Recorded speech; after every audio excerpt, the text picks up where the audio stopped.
and put his hands behind his head to control his breathing. Something was wrong with the story. He just didn't know what. Had Michael lied to him about something? And if so, why? What had he tried to protect? And why had he run into the Church of the Wanderer during his execution?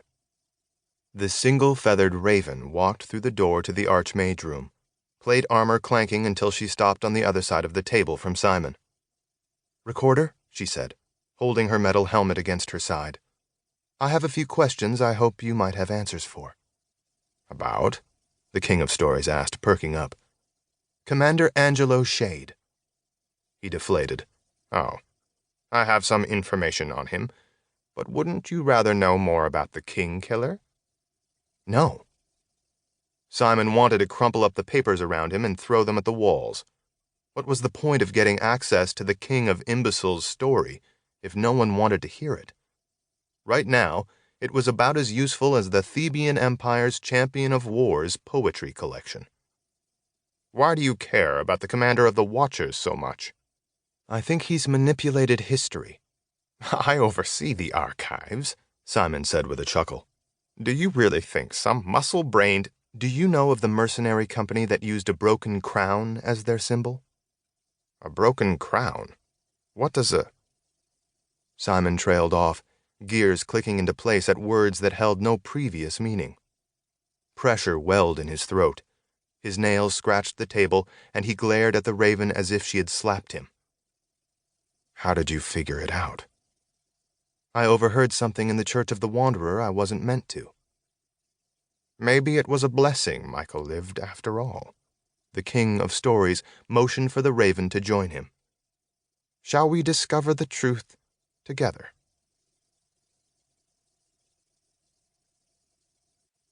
Chapter 1. Bound by Fate. It was our birthday, and for the first time in a decade the Princess of Hollow invited me to celebrate it with her.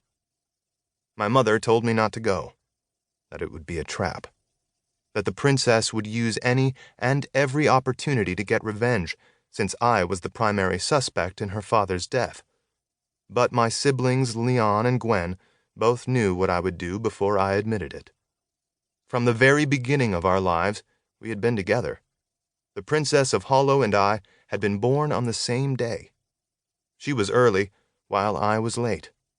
It had occurred on the last snowfall of the year, when spring was in sight, coating the entire city in a heavy white blanket that had kept the midwives from reaching our mothers, forcing our fathers to birth us instead. Fate had decided to replicate that day, as I trudged through the snow toward my destination, wishing it wasn't so far away.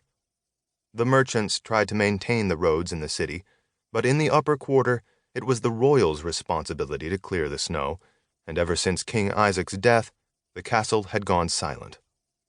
It might as well have been a mausoleum, because no gossip, rumors, or whispers had come out of it since I had escaped my execution. No doubt the princess was determining whom she could trust and whom she had to dispose of. According to stories I had heard in my youth, most considered our dual birth to be an omen of good things to come. There was only one other time in Hollow history that a Kingman and Hollow bonded pair had ever entered the world together, and it had been Montaigne the Remembered and Uri the Unneeded. They had created a golden age in Hollow together, and without meaning to, we had been born with the pressure on our shoulders to do the same, even if we weren't the heirs. And maybe that was why we became obsessed with our legacies and ancestors.